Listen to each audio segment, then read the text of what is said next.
Bonjour à tous. Avant de commencer la lecture du troisième extrait que je vous avais donné à lire, petite précision à propos des wagonnets de chez Gringotts, parce que vous ne pouvez pas deviner ce que c'est à moins d'avoir déjà lu le livre ou vu le film. Gringotts est la banque dans laquelle est entreposé l'argent de Harry.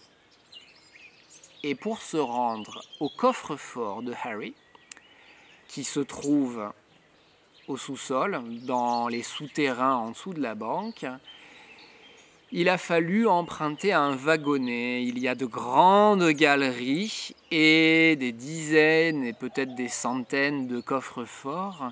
Et un petit gobelin conduit un wagonnet pour accompagner les clients jusqu'à leur coffre-fort.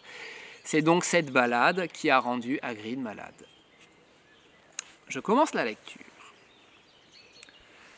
Harry avait hâte de commencer à dépenser son argent. Peu lui importait combien valaient les galions en livres sterling. Tout ce dont il était sûr, c'est qu'il n'avait jamais été aussi riche. Même Dudley n'avait jamais eu autant d'argent à sa disposition.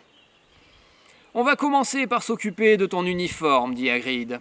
C'est là-bas. » Il montra un magasin dont l'enseigne indiquait « Madame Guipure, prêt-à-porter pour mages et sorciers. »« Ça ne t'ennuie pas d'y aller tout seul ?» demanda Hagrid, qui semblait encore un peu pâle.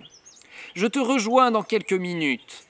J'ai besoin de prendre un petit remontant au chaudron baveur.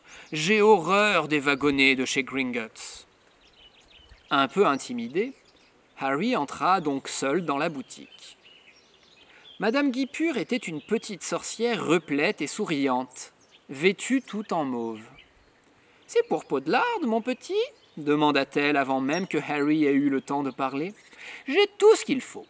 Il y a un autre jeune homme qui est en train d'essayer son uniforme. » Au fond du magasin, un garçon au teint pâle, le nez en pointe, se tenait debout sur un tabouret tandis qu'une autre sorcière ajustait la longue robe qu'il avait revêtue. Madame Guipure installa Harry sur un deuxième tabouret et lui fit passer une autre robe de sorcier dont elle entreprit d'épingler l'ourlet pour le mettre à la bonne longueur. « Salut, dit le garçon. Toi aussi, tu vas à Poudlard ? » « Oui, répondit Harry. « Mon père est en train de m'acheter mes livres dans le magasin d'à côté et ma mère est allée me chercher une baguette magique à l'autre bout de la rue, dit le garçon d'une voix traînante. Ensuite, je compte les emmener faire un tour du côté des balais de course. Je ne vois pas pourquoi les élèves de première année n'auraient pas le droit d'avoir leur propre balai. J'arriverai bien à convaincre mon père de m'en acheter un et je m'arrangerai pour le faire passer en douce au collège. » En l'écoutant parler, Harry ne pouvait s'empêcher de penser à Dudley. « Et toi, tu as un balai ?» poursuivit-il. « Non, répondit Harry. « Tu joues au Quidditch ?»« Non, répéta Harry en se demandant ce que pouvait bien être le Quidditch. « Moi, oui. Mon père dit que ce serait un scandale si je n'étais pas sélectionné dans l'équipe. Tu sais dans quelle maison tu seras ?»« Aucune idée, répondit Harry, de plus en plus déconcerté. En fait, on ne peut pas vraiment savoir avant d'être sur place. Mais moi, je suis sûr d'aller à Serpentard. Toute ma famille y a toujours été. Tu t'imagines, se retrouver à Poufsouffle ? Je préférerais m'en aller tout de suite. » Marmonna Harry, incapable de trouver une réponse plus pertinente.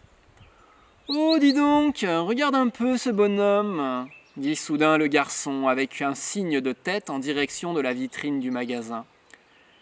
Hagrid se tenait devant la boutique. Il adressa un sourire à Harry et lui montra les 2 grosses crèmes glacées qu'il tenait à la main pour lui faire comprendre qu'il ne pouvait pas entrer. « C'est Hagrid, » dit Harry, content de savoir quelque chose que le garçon ignorait.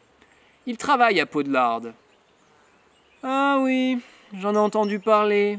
C'est une sorte de domestique, non ? » ?»« Il est garde-chasse, précisa Harry, qui éprouvait de plus en plus d'antipathie pour le garçon.